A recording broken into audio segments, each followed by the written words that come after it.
जय हिंद, नमस्कार। स्वागत है आप सभी का विकास लेक्चर में। उम्मीद करता हूं दोस्तों आप और आपका परिवार रोजाना की तरह अच्छे होंगे। तो आज की इस वीडियो में मैं बात करने वाला हूं रसायन विज्ञान 2024 का जो हमारा पेपर होने वाला है कक्षा 12 के लिए। उसमें क्या क्या चीज़ें आपको याद करनी है, कौन कौन से टॉपिक एग्ज़ाम में ज़्यादा फंसते हैं, तो उन्हीं सब पर मैं बातचीत करूँगा। और आपको लास्ट में ये भी बताने वाला हूँ कि अगर कोई क्वेश्चन आपके याद नहीं रहता है एग्ज़ाम हॉल में, तो आपको किस तरीके से वहाँ पर लिखना है कि एग्ज़ाम में जो है टीचर आपको अच्छे नंबर दे दे और कम से कम फेल तो ना ही करे। तो सारी बात इसी वीडियो में आपको मैं बता दूंगा। तो जितने भी हमारे भाई बहन हैं जो बहुत ज़्यादा नंबर लाने की तमन्ना रखते हैं, वो केवल इन दो ये मेरे पास छोटे छोटे टॉपिक लिखे हुए हैं, तो इन दोनों टॉपिकों में मैं आपको बता दूंगा कि किस तरह के क्वेश्चन जो है एग्ज़ाम में फंसते हैं। और आपको एक बात क्लियर कर दूं, पहले ही मैं बता देना चाहता हूं कि जो हमारा भौतिक विज्ञान का पेपर था, कुछ बच्चों ने कहा कि सर इसमें जो आपने लिखे हुए हैं ये केवल टॉपिक हैं। तो भैया टॉपिक जो इम्पोर्टेंट होते हैं, हालांकि न्यूमेरिकल में टीचर्स अपने पास से कोई संख्या चेंज कर देता है, तो ये तो कोई नई बात नहीं है, है ना। तो जो टॉपिक थे आपके वो ज़्यादातर इसी से ही रिलेट करने वाले थे, और यही गलती आपको फिर से नहीं करनी है। तो इसी से सबक ले लो। और इसमें मैं आपको इसी वजह से रिकॉर्डिंग जो है कर रहा हूँ, ताकि आपको ये बात क्लियर कर दूँ कि क्वेश्चन का जो लेवल रहेगा टॉपिक से संबंधित वो किस तरह का रहेगा, ताकि आप अपने इन 48 घंटों में 24 घंटों में तो जिस लेवल से आप तैयारी कर रहे हो, क्या आपकी उस बेस पे तैयारी हो चुकी है कि रसायन विज्ञान के पेपर को है आप लोग फतेह कर पाओ। तो चलिए शुरू करते हैं। सबसे पहले आप लोग जो है ये क्वेश्चन मेरे पास नंबर 1 क्वेश्चन लिया हुआ हो। हालांकि ये क्वेश्चन अगर आप सर्च करते हो, ढूंढते हो, तो आपको जो है ये चैप्टर वाइज मिल जाएंगे। आपका जो भी चैप्टर होगा तो पहले चैप्टर के क्वेश्चन है। पेन के हिसाब से मैंने यहाँ पर जो है चीज़ें चेंज की हुई है, तो इसी के बेस पे चलते हैं। शुरू करते हैं। हमारे पास जो पहला क्वेश्चन है, मोलन्स मोलन्स मोलरता पर आधारित सवाल। ठीक है, तो बच्चों इसके बेस पे आपको सवाल कैसा मिलता है ज़रा ये समझिएगा। जैसे कि मान लीजिए मेरे पास कोई क्वेश्चन है, जैसे एथिलीन ग्लाइकोल है, एथिलीन ग्लाइकोल का क्वेश्चन है ना। तो एथिलीन ग्लाइकोल का क्वेश्चन भी आपसे जो है पूछा जा सकता है, या यहाँ पर वो बेंजीन वाला सवाल बना सकता है। तो मोलन्स से संबंधित न्यूमेरिकल आपको तैयार कर लेना चाहिए। ठीक है, और ये न्यूमेरिकल आपके सिलेबस में ही होगा, चाहे वो पाठ्यनिक पर्सन में हो या मेरे द्वारा नोट्स में करवाया गया क्वेश्चन हो। आप लोगों को उसी के बेस का जो सवाल है वो तैयार करना है। परसेंटेज में अगर सवाल पूछा जाएगा तो आप लोगों को उसको भी जो है उसी तरीके से सोल्व करना है। मोलरता की अगर हम बात करें तो जो मोलरता होती है विले के मोल प्रति विलियन का आयतन जो होता है, तो हमारे पास इससे रिलेट क्वेश्चन बहुत सारे हैं, वो भी मैं आपको करवाया हुआ हूँ। तो आप लोगों को यहाँ पर कुल मिला के न्यूमेरिकल जो है अपना तैयार करना है। और दोस्तों ये लगभग आपको 2 और या फिर 3 नंबर का जो है न्यूमेरिकल आपको इस तरह का देखने को मिलेगा। ठीक है, तो आप लोगों को ये बहुत अच्छे से तैयार करके जाना है। यानी कि कुछ बच्चे क्या करते हैं, मैंने यहाँ पर मोलन्स मोलरता और मोललता को लिख दिया है। कुछ बच्चे क्या करते हैं, केवल इनका थ्योरी याद कर लेते हैं। भाई जिस टॉपिक में मैंने इस पर आधारित सवाल कहा है, तो इसका मतलब ये है कि यहाँ पे न्यूमेरिकल की मैं बात कर रहा हूँ। ठीक है, तो इसका न्यूमेरिकल आपको तैयार करके जाना है। 3 टॉपिक है और 3 टॉपिक के लिए आप लोगों को केवल 3 ही न्यूमेरिकल जो है अच्छे तरीके से पढ़ के जाने हैं। नोट्स में से देख लेंगे, कोई दिक्कत नहीं है। इसके बाद बात करते हैं क्वेश्चन नंबर 2, राउल्ट का नियम। अब कई बार बच्चे कन्फ्यूजन में है कि सर राउल्ट का जो नियम है वो किस बेस का होगा, किस लेवल का होगा। ठीक है, तो अगर मैं आपको राउल्ट के नियम का लेवल थोड़ा सा बता दूं, तो जो राउल्ट का नियम है वो 2 तरह का होता है हमारे कोर्स में। ठीक है, एक तो होता है वास्फिल के लिए, और एक होता है अवास्फिल के लिए। मतलब वास्फिल और अवास्फिल विलायक हैं, तो इन्हीं के बेस पर ये हमारा राउल्ट का नियम एग्जाम में पूछा जाता है। ठीक है, ये क्वेश्चन अधिकतम 5 नंबर का भी आपको मिल सकता है देखने को। ठीक है, क्योंकि कुछ चीज़ें पिछले साल की तुलना में कुछ कम हुई है। ठीक है, बड़ी नहीं है लेकिन कम हुई है। तो इसी के रिगार्डिंग में कह सकता हूँ कि राउल्ट का नियम आने की जो संभावना है वो 5 नंबर में आपको इस साल देखने को मिल सकता है।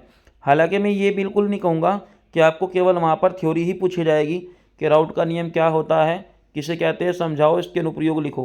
क्वेश्चन का लेवल थोड़ा सा टफ रह सकता है ना। तो क्वेश्चन का जो लेवल रह सकता है वो न्यूमेरिकल टाइप में भी रह सकता है। जैसे आपसे पूछ सकता है कि राउल्ट के नियम के लिए जो है कोई अवास्फिल के लिए मोलन्स वगैरह इसकी कोई वैल्यू दे देगा, या फिर दाब वगैरह दे देगा, शुद्ध प्रावस्था में दाब। तो आपको जो है इस तरह के न्यूमेरिकल में करवाया हुआ हूँ। तो राउल्ट के नियम को भी पढ़िएगा और इसकी डेरिवेशन है उसको भी पढ़िएगा। और एक दो क्वेश्चन जो एनसीईआरटी में है उसको भी जो है आप लोग थोड़ा सा देख लीजिएगा, उसके बेस पे आपको क्वेश्चन तैयार करना है। ठीक है, तो तब जाके क्वेश्चन आपका तैयार होगा। ऐसा नहीं है कि राउल्ट का नियम आपने पढ़ लिया तो उसी से काम होगा, अदरवाइज इसका न्यूमेरिकल भी जो है एग्जाम में आपको मिल सकता है। ठीक है, क्लियर है इतनी बात? चलिए समझते हैं इसके बाद हेनरी के नियम की सीमाएं। अब जो हेनरी का नियम होता है तो काफ़ी बार इसकी जो सीमाएं हैं, इसकी जो लिमिटेशन है, इसके अनुप्रयोग हैं। जैसे मान लीजिए छोटा क्वेश्चन बन जाएगा, छोटे क्वेश्चन में कोई आदमी अगर नदी के अंदर जाता है या समुद्र के अंदर तैरता है तो उसको कौन सी गैस की जो ज़रूरत है वो पड़ती है, या फिर जब हम कोल्ड ड्रिंक की बोतल को जो है बंद करते हैं तो उसमें कौन सी गैस को किस तरीके से भरा जाता है। तो इसके ऐसे क्वेश्चन भी बन सकते हैं, छोटे क्वेश्चन जो हमारे दैनिक जीवन से रिलेट करने वाले होते हैं।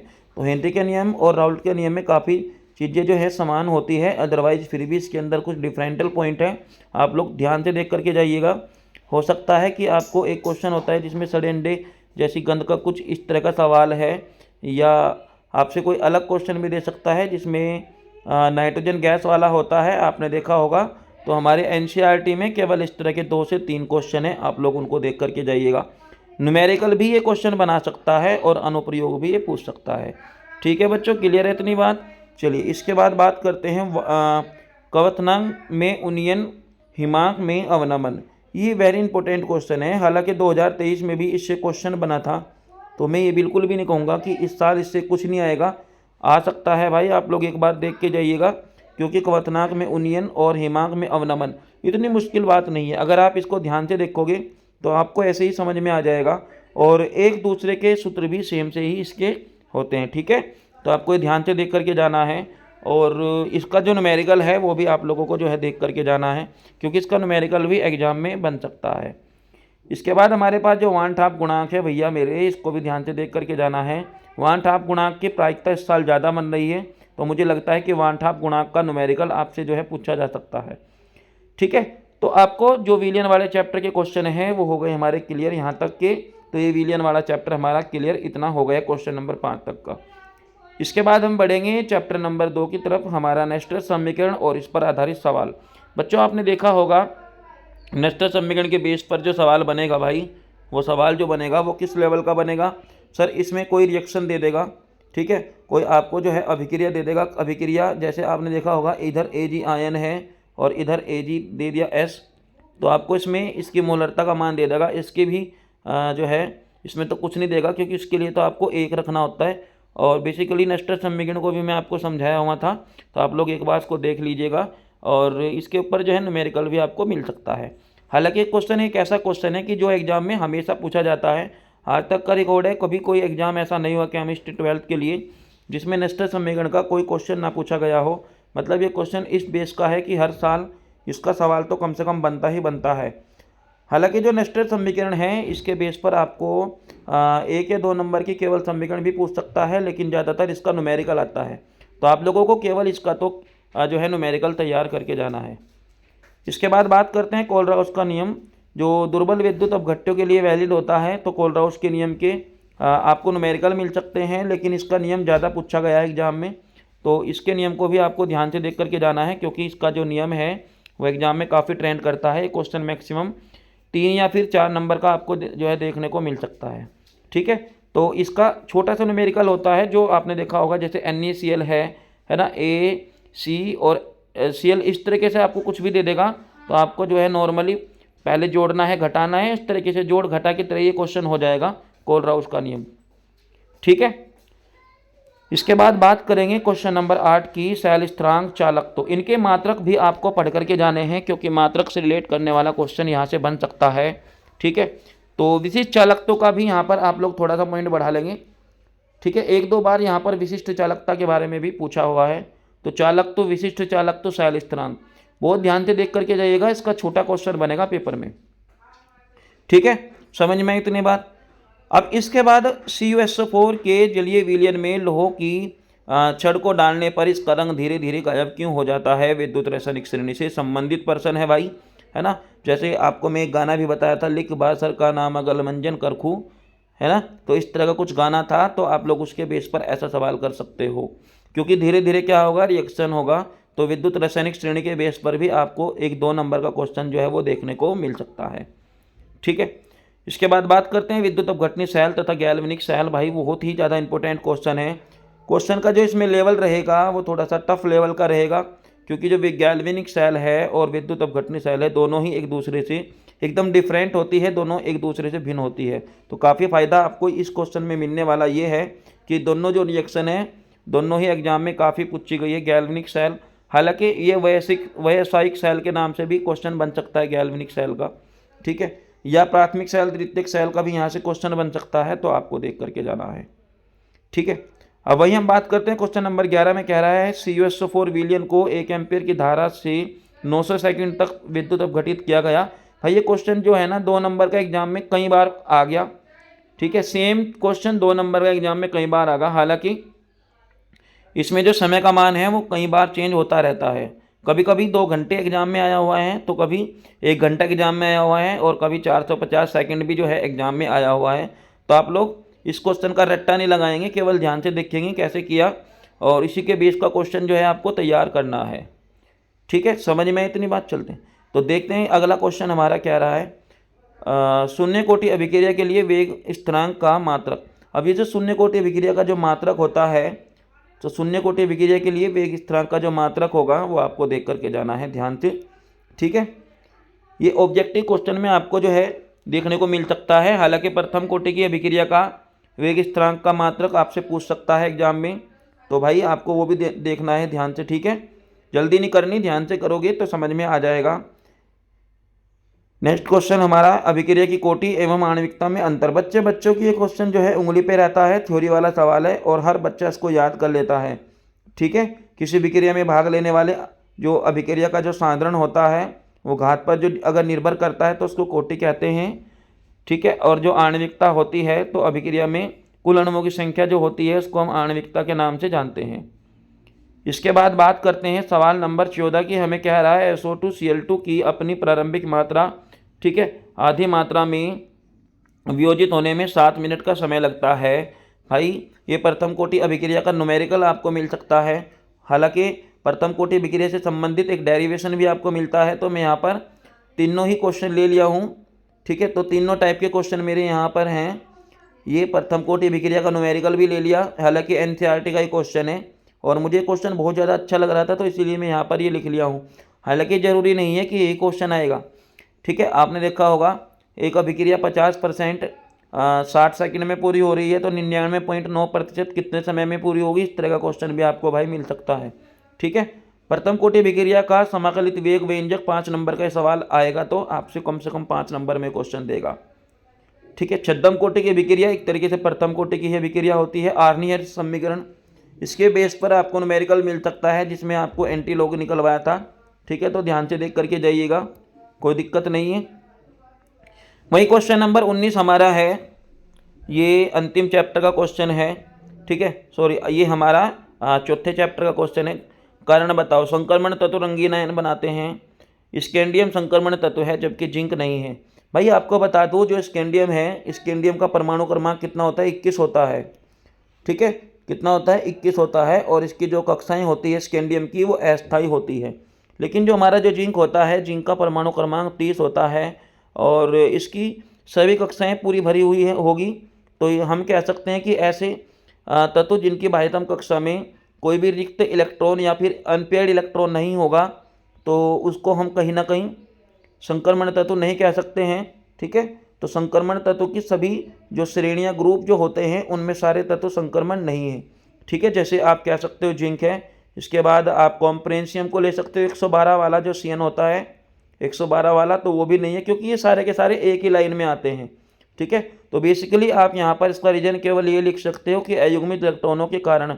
आप इसमें नॉर्मल क्वेश्चन, ठीक है, 2 नंबर का इस तरह का सवाल बनेगा तो आप लोग आराम से कह सकते हो कि अयुग्मित इलेक्ट्रॉन के कारण ऐसा होता है। ठीक है सर, चलिए बात करते हैं डी ब्लॉक तत्व के अधिकांश तत्व उत्प्रेरक के रूप में कार्य करते हैं, वही अयुग्मित इलेक्ट्रॉन। आप कुछ ऐसा ही बताओगे सेम, ज़्यादा आपको घुमाना नहीं है सवाल को। ठीक है, Cu आयन रंगीन जबकि C2 आयन रंगहीन होते हैं, मतलब ये C2 आयन रंगहीन होता है और जबकि Cu2 आयन रंगीन होता है। इसका रीजन भी वही है, क्या, अयुग्मित इलेक्ट्रॉन की ही बात करेगा। ठीक है, आशा करता हूँ कि आपको केमिस्ट्री फर्स्ट का जो टॉपिक है वो सारा का सारा समझ में आ ही गया होगा। इसके बाद हम इसका जो नेक्स्ट चैप्टर है, फर्स्ट बुक का ही नेक्स्ट चैप्टर, बहुत ही ज़्यादा इम्पोर्टेंट ये चैप्टर हमारा है। हालांकि बच्चे इसको ज़्यादा महत्व नहीं देते हैं, फिर भी मैं आपको थोड़ा सा बता दूं कि इसमें जो खास खास क्वेश्चन बन रहे हैं केवल उन्हीं को हम यहाँ पर देख करके चलेंगे भाई। ठीक है, KMnO4 को बनाने की विधि लिखिए। बेयर अभिकर्मक के बारे में भी आपको यहाँ पर थोड़ा सा लिखना है कि 1% KMnO4 का जो क्षारीय सॉल्यूशन होता है उसी को हम बेयर अभिकर्मक के नाम से जानते हैं। तो आपको ये पढ़ करके जाना है ध्यान से। लेंथेनाइड और एक्टिनाइड श्रेणी में अंतर, यहाँ पर श्रेणी भी आ सकता है एग्जाम में। ठीक है, काफ़ी इंपॉर्टेंट ये क्वेश्चन है। लेंथेनाइड संकुचन बहुत इंपॉर्टेंट क्वेश्चन है। लेंथेनाइड संकुचन का किलेटीकरण किसे कहते हैं, किलेटीकरण वाले क्वेश्चन का आपको उदाहरण भी तैयार करना है। ध्यान रखिएगा, उदाहरण सहित ही आपको लिखना है, भले ही वो टिप्पणी करने के लिए पूछे। ऐसे ही लेंथेनाइड संकुचन आपसे वो टिप्पणी करने के लिए पूछेगा तो आपको कम से कम एक शॉर्ट नोट्स लिखना चाहिए। मतलब कॉपी की 1 साइड तो आपको कम से कम भरनी चाहिए अगर ये 3 से 4 नंबर में क्वेश्चन आपसे पूछ रहा है तो। संयोजकता बंध सिद्धांत का प्रयोग करके आप जो है CrO CO6 के संरचना चूम के व्यवहार को जो है समझाना है भाई। तो ध्यान से देख करके जाना है इस सवाल को भी। ठीक है, जल्दी नहीं करनी, ऐसे क्वेश्चन में जल्दी नहीं करनी, कटिंग वटिंग नहीं करना है आपको। ठीक है, बात करते हैं क्वेश्चन नंबर 25 की। IUPAC नाम लिखिए।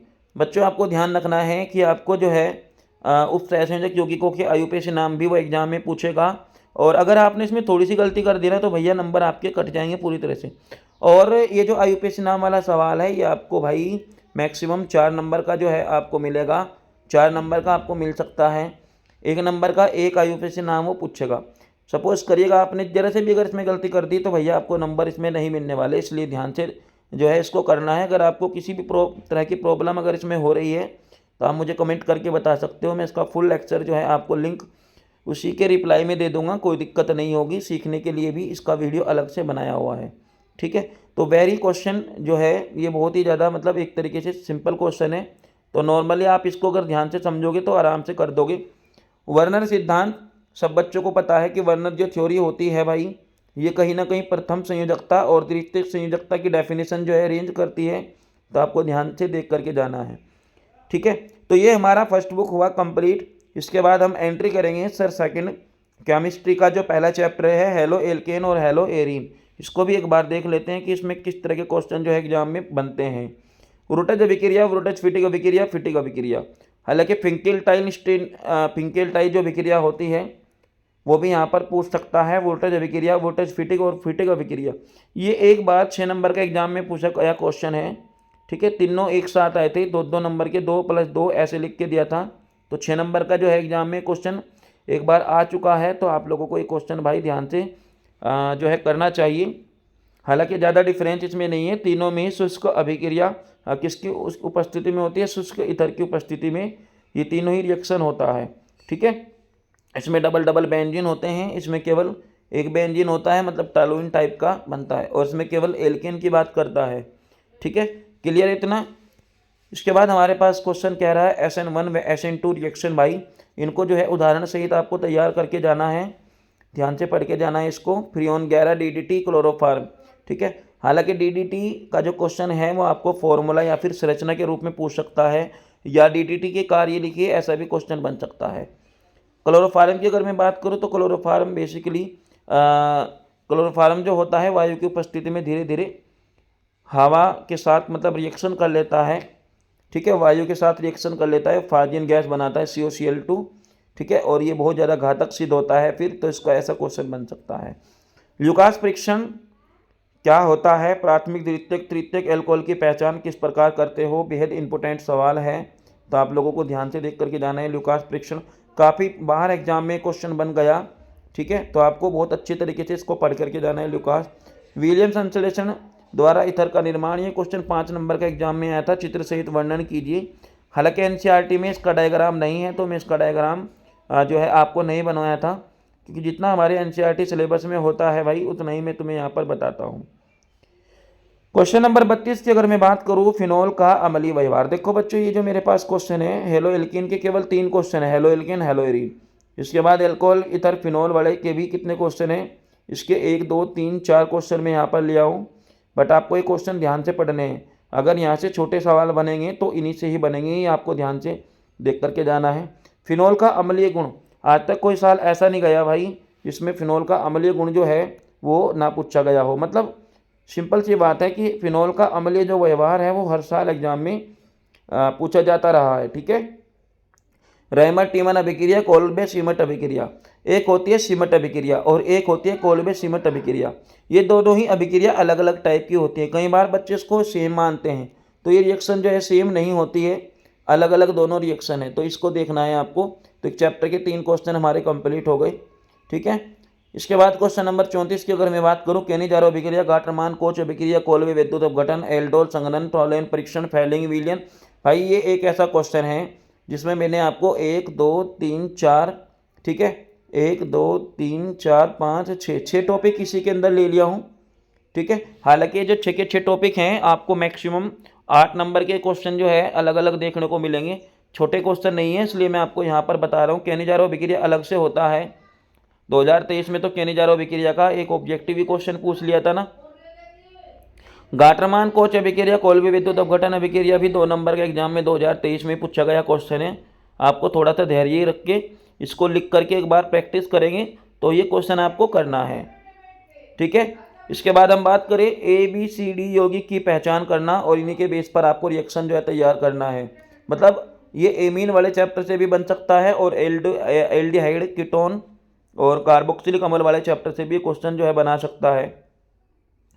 इसमें जो क्वेश्चन का लेवल रहेगा वो ये रहेगा कि एक कार्बनिक यौगिक को गर्म करने पर जिसका अनुसूत्र ये है, तो इसको बी बनाया गया है, बी फला फला के साथ क्रिया करके सी बनाता है और ये फला की उपस्थिति में डी बनाता है। तो इस लेवल का क्वेश्चन भी जो है यहाँ से बन सकता है, तो आपको ध्यान से करके करना है इसको। क्वेश्चन नंबर 36, 37, 38 और 39 ये हमारा किसका क्वेश्चन है, एमीन वाले चैप्टर का है। बेंजीन डाइएजोनियम लवण या बेंजीन डाइएजोनियम क्लोराइड का क्वेश्चन जो है हर साल एग्जाम में पूछा जाता है। मैक्सिमम आपको 3 नंबर का एक क्वेश्चन देखने को मिलेगा। सीमट अभिक्रिया, हाफमान ब्रोमाइड अभिक्रिया, सैंडमान फ्रीडल क्राफ्ट अभिक्रिया, यह आपको एमीन वाले चैप्टर के बेस पे करना है। एथिलेमीन क्षारीय प्रकृति का होता है क्यों, ये क्वेश्चन भी एनसीईआरटी में, ठीक है, आपके एनसीईआरटी से रिलेट करने वाला सवाल है और 1-2 बार ही एग्जाम में क्वेश्चन पूछा गया है। ठीक है, वही हम बात करें गैब्रियल थैलेमाइड संश्लेषण कार्बिलेमीन अभिक्रिया। गैब्रियल थैलेमाइड संश्लेषण अलग रिएक्शन होती है भाई और कार्बिलेमीन अभिक्रिया अलग रिएक्शन होती है। तो इसका जो मैकेनिज्म है गैब्रियल थैलेमाइड संश्लेषण का, तो चूंकि एनसीईआरटी में इसका केवल मैकेनिज्म ही है, तो ये क्वेश्चन मैं आपको नोट्स में 2 बार करवाया हुआ हूँ। ठीक है, आपको 2 बार ये क्वेश्चन करवाया हूँ, आप लोग ध्यान से देखिएगा। एक बार आपको जो है कार्बोक्सिलिक वाले टॉपिक में मिलेगा इसका फुल मैकेनिज्म, गैब्रियल थैलेमाइड संश्लेषण का एक रिएक्शन मैंने जो है आपको कहाँ पे करवाया है, एक करवाया मैंने आपको एमीन वाले चैप्टर में। तो आप लोगों को इसका जो है फुल डिटेल आपको यानी कि मैकेनिज्म आपको मिलेगा कार्बोक्सिलिक वाले टॉपिक में, और यहाँ पर जो है मैंने आपको थोड़ा सा ही लिखवाया हुआ है ताकि आप लोग नॉर्मली याद कर लो। तो इसकी अगर आप पूरी डिटेल लिखोगे, मैकेनिज्म मतलब क्रियाविधि अगर आप लिखोगे, तो आपको ये समझना है कि कितने नंबर का एग्जाम में क्वेश्चन पूछा गया है, उसी के बेस पे आपको यहाँ पर इसके अंदर जो है लिखना है। ठीक है, चलिए ये तो क्वेश्चन आता है कार्बिलेमीन रिएक्शन क्या है। ठीक है, इसका टॉपिक या वर्णन करने के लिए आ सकता है, थोड़ा सा शॉर्ट नोट में भी पूछ सकता है 2 नंबर का, तो भाई आपको तैयार करके जाना है। लगभग मैं पूरी बुक से वे क्वेश्चन लिया हुआ हूँ। क्वेश्चन का जो लेवल है वो केवल वो है कि एग्ज़ाम में आपको बैठ करके ऐसा नहीं लगना चाहिए कि आपसे कोई चीज़ें छूटी है, तो सारी चीज़ें मैं यहाँ पर ले लिया हूँ। ठीक है, चलिए इसके बाद बात करते हैं क्वेश्चन नंबर 40 की कह रहा है कार्बोहाइड्रेट ग्लूकोज में 5 OH समूह CHO का होना। अब ये क्या मतलब हुआ इसका, सर इसका मतलब ये है कि कार्बोहाइड्रेट से संबंधित आपको क्वेश्चन मिलेगा, ग्लूकोज में 5 OH समूह होते हैं, इसका कारण बताओ, या फिर सिद्ध कीजिए कि ग्लूकोज में एल्डिहाइड समूह उपस्थित होता है, क्यों होता है, इसका भी रीजन आपको बताना है। तो 2 नंबर के एग्जाम में क्वेश्चन बन सकता है। एमिनो अम्लों एवं प्रोटीन में ज्यूटर आयन का बनना, भाई वेरी इंपॉर्टेंट क्वेश्चन है। ज्यूटर आयन प्रोटीन का विकृतीकरण, जैसे आपको अंडे को गर्म करने पर उसमें उपस्थित पानी कहाँ चला जाता है, क्वेश्चन काफ़ी पूछा गया पेपर में। ठीक है, ग्लूकोज के लिए टॉलेन परीक्षण, ये वेरी इंपॉर्टेंट क्वेश्चन है। ग्लूकोज के लिए टॉलेन परीक्षण या फेलिंग विलियन का जो परीक्षण है वो पूछ लेगा। पेप्टाइड बॉन्ड के बारे में भी आपसे पूछ सकता है। प्रोटीन की प्राथमिक या द्वितीयक संरचना के बारे में पूछ लेगा, क्योंकि एनसीईआरटी में क्वेश्चन है। हालांकि बच्चों अगर आप चित्र बनाना चाहो तो बना सकते हो, अदरवाइज आपको अगर आप इसका नॉर्मली इसके बारे में लिखना चाहो तो लिख सकते हो। 2 से 3 नंबर का क्वेश्चन आपसे पूछा जा सकता है। भाई विटामिन वाले क्वेश्चन पे आ जाओ। क्वेश्चन नंबर 45 आपका, विटामिन जो होता है उनके कार्य स्रोत, और विटामिन बी सी जो जल में दोनों ठीक है, जल में घुलनशील और वसा में घुलनशील दोनों टाइप का जो विटामिन है, ये क्वेश्चन 5 नंबर का 2022 में भी पूछा गया है और छोटा क्वेश्चन 2023 में भी इसका पूछा गया है। ठीक है, अलग अलग सेट में क्वेश्चन अलग अलग तरीके से आया है। हाँ, मैं कह सकता हूँ कि लगभग सभी सेट में क्वेश्चन जो है आता है, तो विटामिन का छोटा क्वेश्चन बन सकता है और बड़ा क्वेश्चन भी आपको देखने को मिल सकता है। तो ज़्यादातर ये क्वेश्चन इस बेस का है कि आप लोग इसके बारे में अपने पास से बना बना के लिख सकते हो, क्योंकि ज़्यादा हार्ड क्वेश्चन नहीं है। आप बचपन से इसके बारे में पढ़ रहे हो तो आपको बना करके भी जो है लिख देना है। डीएनए और आरएनए में अंतर, बहुत ईजी सवाल है, बायो वाले बच्चे को तो ये ऑलरेडी याद रहता है। एंजाइम हार्मोन के कार्य, हालांकि हार्मोन जो होते हैं जैसे प्रोजेस्टेरोन, टेस्टोस्टेरोन, इंसुलिन, ग्लूकागोन, तो काफ़ी हार्मोन हैं। हालांकि स्त्री पुरुष से संबंधित हार्मोन्स के बारे में पूछ सकता है, जैसे ऑब्जेक्टिव क्वेश्चन में दे दिया कि निम्नलिखित में से एक स्त्री हार्मोन्स है या पुरुष हार्मोन्स है, तो ध्यान से देखिएगा इसको भी। एंजाइम ताला चापेगा प्रैक्टिकल, इसमें आपको थोड़ा सा समझना है। डीएनए फिंगरप्रिंटिंग, ये तो बहुत ईजी क्वेश्चन है, आप लोग लिख सकते हो। ठीक है, डीएनए फिंगरप्रिंटिंग पर अपना एक तर्क दीजिए, शॉर्ट नोट्स लिखिए। तो डीएनए फिंगरप्रिंटिंग का वर्तमान में जो है उपयोग किस तरह से किया जा रहा है, ऐसा सवाल भी एग्जाम में बन सकता है इस लेवल का। ग्लूकोज की चक्रीय संरचना, हालांकि क्वेश्चन ज़्यादा नहीं पूछा जाता, ठीक है, बट मैं फिर भी लिया हुआ हूँ यहाँ पर इस क्वेश्चन को, तो आप लोगों को ये भी ध्यान में थोड़ा सा रखना, ठीक है, चाहिए। न्यूक्लियोटाइड और न्यूक्लियोसाइड, तो इसका क्वेश्चन भी जो है एग्जाम में बन सकता है। ठीक है, चलिए दोस्तों बात करते हैं कुछ महत्वपूर्ण टिप्स की, महत्वपूर्ण जानकारी की। अगर आपको कुछ भी याद नहीं है तो फिर आपको क्या करना चाहिए। ठीक है, तो आपको फिलहाल जो है ये दोनों बुक से क्वेश्चन मैंने समझा दिए हैं भाई, और ये क्वेश्चन उस लेवल के क्वेश्चन है कि अगर आपने ये तैयार कर लिए तो 70 में से 70 नंबर आपके कहीं नहीं गए। अगर आपने इन टॉपिकों को अच्छे से देख लिया और इनसे रिलेट करने वाले न्यूमेरिकल को भी अच्छे से देख लिया, तो आपके 70 में से 70 नंबर मैं कह सकता हूँ। अदरवाइज अगर आप इनका 50% भी करते हो ना, इसका 50% करते हो, 50 क्वेश्चन है, इसके 25 क्वेश्चन भी अगर आपने याद कर लिए, तो ये मान के चलो कि 40 नंबर, फिर भी आपकी 40 से 45 नंबर आपकी मुट्ठी में जो है, ठीक है, हो जाएंगे। और डरने की कोई ज़रूरत नहीं है, क्योंकि पेपर इतना ईजी नहीं होगा और ना ही पेपर बहुत ज़्यादा हार्ड होगा। पेपर का जो लेवल रहेगा वो थोड़ा सा मीडियम रहने वाला है। ठीक है, पेपर मीडियम रहेगा। कुछ क्वेश्चन आपके ऐसे होंगे जो आपसे आते होंगे और कुछ क्वेश्चन होंगे वो आपको बिल्कुल नहीं आते होंगे। तो जो क्वेश्चन बिल्कुल भी नहीं आते, आपने कहा क्वेश्चन बिल्कुल भी नहीं आते, नहीं आ रहे हैं, ठीक है, आपने इनके बारे में कुछ देखा ही नहीं। जैसे ऑर्गेनिक केमिस्ट्री में बच्चों को सबसे ज़्यादा प्रॉब्लम्स ये आती है कि सर हमें जो है जो इसकी रिएक्शन जो है, मैकेनिज्म है, वो समझ में नहीं आती। तो आप लोग क्या करोगे, पहले आप लोग इसके बारे में क्या बनता है, कैसे बनता है, वो आप जो है लिख करके दिखा सकते हो। अभिक्रिया अगर बैलेंस करना चाहो तो दिखा सकते हो, नहीं तो आप मेन प्रोडक्ट को और मतलब जो अभिकारक होता है और उत्पाद होता है, ठीक है, दोनों को आप लोग नॉर्मली लिख करके जो है समझा सकते हो, कोई दिक्कत नहीं है। ठीक है, और जो रिएक्शन वाले सवाल हैं आपको उनका लिख करके प्रैक्टिस करना है। इस बात का ध्यान रखें, अगर आपकी रिएक्शन अच्छी तरीके से आ जाती है तो आप लोगों को नई रिएक्शन नहीं करके देखनी, जो आपके रिएक्शन तैयार है उन्हीं को रिपीट करें, कई कई बार लिख करके देखें, बिना देखे, तभी आप समझेंगे कि हाँ हमसे जो है रिएक्शन अच्छी तरीके से आ गई है। ठीक है, इसका जो PDF है, जो मेरे सामने पेज है, अगर आप इसको लेना चाहते हो तो व्हाट्सअप नंबर आपको इसी डिस्क्रिप्शन बॉक्स में जो है मिल जाएगा। आप लोग मुझे कमेंट करके व्हाट्सअप पर भी इसको ले सकते हो। तो एग्ज़ाम की जो है आपको अग्रिम शुभकामनाएं। ठीक है, आपका पेपर बहुत अच्छा होगा। आपको किसी भी तरह की कोई प्रॉब्लम्स अगर आ रही है कोई से भी टॉपिक्स में या किसी भी क्वेश्चन में, तो आप लोग भी कमेंट करके मुझे बता सकते हो। मेरा वीडियो आपको कैसा लगेगा तो आप लोग मुझे कमेंट करके बता दीजिएगा। ठीक है, तो मिलते हैं अगली क्लास में। अगली जो क्लास होगी वो मैं एक केवल ट्रिक के ही बेस पर लाऊंगा और वो बहुत जल्दी जो है अपलोड कर दूंगा। ठीक है, तो ठीक है बच्चों, मिलते हैं अगली वीडियो में। फिलहाल वीडियो देखने के लिए आपका बहुत बहुत धन्यवाद। Okay, bye.